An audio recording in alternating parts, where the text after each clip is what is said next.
si empezamos aquí a contar se, ome, yei, nahui, macuili, chicuasen, chicome, chicuey, chicnahui, mahtlactli. Así se contaban en Tenochtitlan. Mahtlactli iwan se, mahtlactli iwan ome, yei, nahui, kaki cachtoli. Cachtoli es el águila. 15. Cachtoli iwan se, cachtoli iwan ome, cachtoli iwan yei. Así contaban en Tenochtitlan.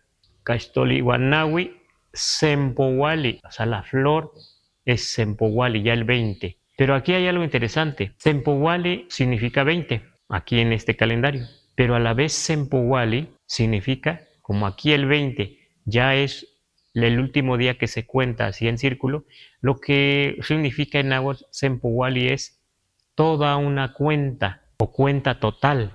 Porque si empezamos aquí con el 1, aquí está el 1, y terminamos aquí, ya se cierra el ciclo, ya se cierra el círculo, ¿verdad? Para algunos será muy sencillo, los que ya lo saben, pero para algunos, pues no, ¿verdad?